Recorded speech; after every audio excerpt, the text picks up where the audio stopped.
예, 안녕하세요. 이변은 있다 이동현 변호사입니다. 예, 오늘은 학교 폭력으로 형사 고소를 하려고 한다면 어떻게 대응해야 되는지에 대해서 알아보도록 하겠습니다. 제가 이제 오늘의 주제를 선택하게 된 이유는 정말 요거 관련해 가지고 문의를 많이 하십니다. 예, 저한테 변호사님 학교 폭력을 당했는데 형사 고소도 하고 싶습니다. 어떻게 대응해야 되나요? 아니면 어떻게 해야 되나요? 뭐 이렇게 문의를 하시는 분들이 많은데 그거에 대해서 간략하게 한번 답변을 드리고자 이제 오늘의 주제를 선택해 보았습니다. 예, 우선 들어가기 앞서 학교 폭력의 개념을 보게 되면 학교 폭력은 학교 내외에서 학생을 대상으로 발생한 상해, 폭행, 감금, 협박, 약취유인, 명예훼손, 모욕, 공갈, 강요, 강제적 심부름 및 성폭력, 따돌림, 사이버 따돌림, 정보통신망을 이용한 음란 폭력 정보 등에 의하여 피해 학생에게 신체, 정신 또는 재산상 피해를 수반하는 행위를 의미합니다. 여기서 아셔야 되는 건 요겁니다. 학교 폭력은 형사 범죄보다 더 포괄적인 개념이기 때문에 학교 폭력에 해당한다고 하더라도 형사 범죄가 성립되지 않을 수 있습니다.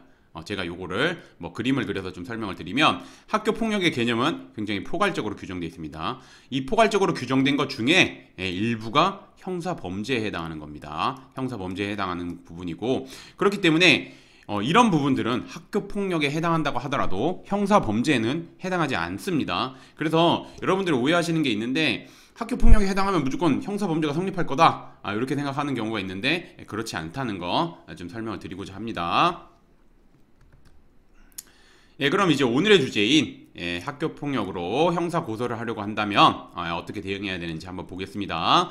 학교 폭력으로 형사 고소를 하려고 한다면 우선 가장 먼저 해야 되는 게 뭐냐면 제가 아까도 말씀드렸듯이 학교 폭력의 개념이랑 형사 범죄의 개념이랑 다르기 때문에 우선 사안이 그러니까 학교 폭력 사안이 형사 범죄에 해당하는지 여부를 판단해야 됩니다. 그런 다음에 피해 학생과 학부모는 가해 학생으로부터 받은 범죄를 입증할 수 있는 메시지 내용, 가해 학생과 주고받은 메시지 내용, 아니면 가해 학생이 다른 친구들이랑 주고받은 메시지 내용, 아니면 또 CCTV 영상, 아니면 주변 학생들의 진술서 이런 객관적인 자료를 확보한 뒤 죄명을 특정하고 명예훼손인지 아니면 폭행인지 상해인지 이런 거 특정하고 특정된 대명에 해당한다는 점을 법률적인 관점에서 합리적으로 적시한 고소장을 수사기관에 제출해야 됩니다. 그리고 이후 담당 수사관이 배정되면 수사기관에 출석하여서 당시 피해를 입은 상황에 대해서 육하원 측에 따라서 구체적이고 일관되게 진술해야 하며 엄벌탄원서 등 이렇게 좀 필요하다면 각종 의견서를 좀 제출해야 됩니다.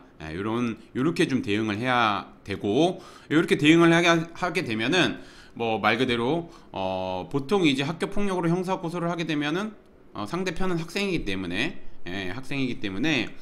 미성년자에 해당하겠죠. 그럼 이제 이렇게 우리가 수사기관에서 조사를 받고 우리가 여기 보면은 제가 좀 설명을 드리면 고소장 접수하고 담당 수사관 배정돼서 이제 수사기관 출석해가지고 우리가 진술을 하고 그렇게 나면은 이제 혐의가 입증된다고 생각하면은 그러니까 그 경찰에서는 나이에 따라서 좀 차이가 있지만 보통 이제 제가 원칙적인 거 말씀드리면 검찰로 보내고 검찰에서 이제 소년부 가정법원의 소년부로 송치하게 됩니다. 이런 식으로 이제 진행된다는 거 그냥 알아두시면 되고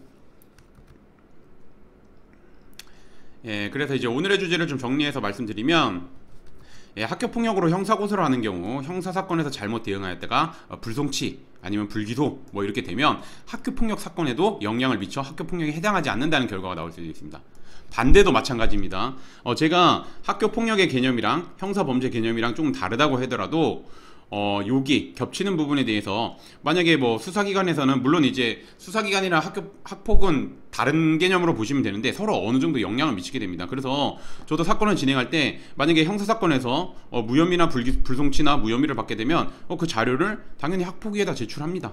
학폭에다 제출하고 그 다음에 반대로도 합니다. 학폭에서 학교 폭력에 해당하지 않는다는 판단이 나오면 그것도 수사기관에 제출합니다.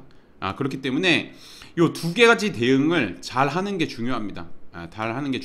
그렇기 때문에 피해 학생 입장에서는 둘 중에 하나가 잘못 나오게 되면 좀 불리하게 될 수 있습니다. 그렇기 때문에 그거를 적극적으로 대응해야 되고 그러기 위해서는 제가 말씀드리면 혼자서 대응하는 게 좀 제한이 되면 변호사님 도움을 받는 게 필요하고 학교 폭력 관련해 가지고 변호사님 도움 받을 때는 제가 누누이 말씀드리지만 이게 뭐 형사사건이니까 형사 전문 변호사를 찾아가야 되겠다. 이렇게 생각하시면 안 됩니다.